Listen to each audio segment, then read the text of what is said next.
Hello everyone and welcome back to the Finding Yourself podcast, the mini podcast series centered around movies and TV. I'm your host Kyle Duffy, and in today's episode I will be discussing one of my favourite movies of all time, one of the more classic Will Ferrell movies, Step Brothers. The movie was released in 2008, it's directed by Adam McKay. Adam McKay is actually known for directing a lot of other well-known Will Ferrell movies such as Talladega Nights, Anchorman, The Other Guys and The Campaign. He also co-created the television company Funny or Die with Will Ferrell. So it's obvious by the number of times they've worked together on certain projects that they really get along and that they seem to strike gold whenever they're together. If you look back at the catalogue of movies that these two men have worked on together, it is very impressive. They really seem to get the best out of each other. The movie stars Will Ferrell, obviously, John C. Reilly, Mary Steenburgen and Richard Jenkins. The casting for me in this movie was excellent. I'll just quickly explain the premise of the movie just for anyone who hasn't seen it.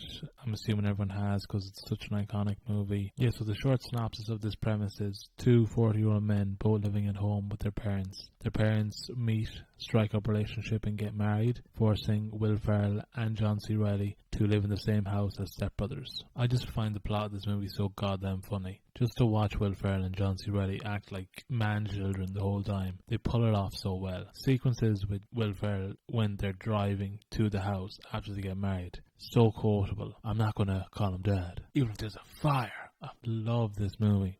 So good, so quotable as well. Like, I think it's one of the only movies that I'm still quoting since I saw it back in 2008. I may as well put a spoiler warning in here now because I do want to talk about certain scenes in depth and analyze certain things in the movie. So if you haven't seen the movie, this is your warning. I think this is the first movie that introduced me to John C. Reilly as an actor overall, and also the first time I saw him and Will Ferrell as a comedic duo. And to be honest, they just work so well together. They play off each other so easily, and the chemistry they have in this movie is amazing. I think similar to his relationship with Adam McKay, Will Ferrell also has a very good working relationship with John C. Reilly in that they know how to get the best out of each other. They know how to play off each other very well and make it work for the movie. In terms of the movie, the tempo never really drops. I never found myself sitting through a lull of this movie. The tempo is up all the time. The pacing is excellent as well. They use every minute of this movie to keep you laughing. Just want to talk about the casting as well in this movie. Mary Steenburgen, Richard Jenkins, so good as the parents. And this is the first time I'd seen Richard Jenkins in a comedic role. I'd only known him for serious movies up until now, like dramas and,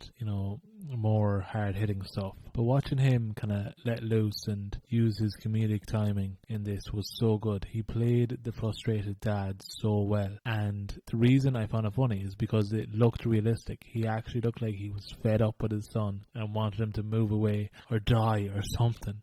So I just found his acting so effective in this movie. Mary Steenburgen also had times in this movie where she really put across a great performance and a realistic one as well. There's one scene in particular where they come downstairs after their first night in the house and they realise that Will Ferrell and John C. Reilly have sleepwalked in the night and absolutely wrecked the kitchen, and they end up crying together in the kitchen, trying to pep themselves up and say, oh, it's only for a couple of months, they'll find themselves, they'll get jobs, they'll get out of here and we can finally relax. I just thought that this movie gave us comedy from different places, different perspectives, and it wasn't just one note, the same joke over and over again, the same premise of a joke. There was comedy coming from the parents being frustrated and taking it out on their kids. And then we had comedy from Will Ferrell and John C. Reilly being man-children and not knowing how anything works and not having any grip on reality or how to be an adult at all. There is a turning point in this movie where I think the comedy does really ramp up, and that's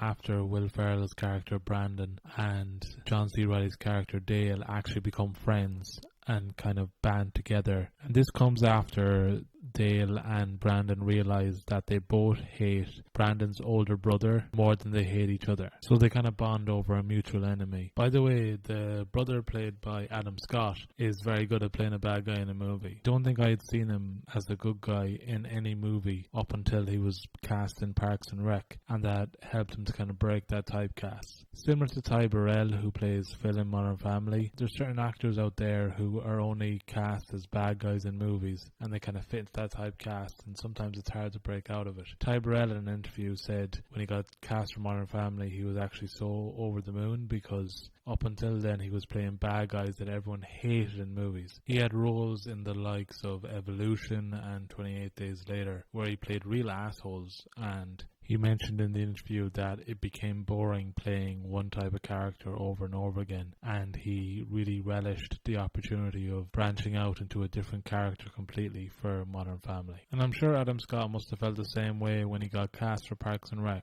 I haven't seen any interviews of Adam Scott where he talks about his experience with typecasting. All I know is that I'm happy he was cast in Parks and Rec because that show is so good and he does such a good job on it, and I'm happy he was given a chance to play a good guy. The casting choices in this movie are just excellent in my opinion. One thing I didn't know that I just found out today when I was researching this movie was that Phil Lamar, a famous voice actor who voices characters in Futurama, Family Guy, Samurai Jack, loads of different TV shows over the years and animated shows, he was actually cast in this movie in a small scene. I just thought that was really cool. I didn't know that before. And I probably should have, because I've seen this movie 100 times over and I am aware of what Phil Lamar looks like and his works. So I just thought it was funny. You always find out something new when you watch things over and over again. There's always something that you don't notice the first time that you might notice the next time you watch it. I think that goes with a lot of movies and TV shows anyway. In my opinion, Step Brothers is one of those movies that will never die. It's so rewatchable on any occasion. My birthday, Christmas, Halloween, whatever. I'm watching it. I'm enjoying it. It never gets stale. It's always entertaining. Tempo is always so good. The jokes always land and I never get tired of it.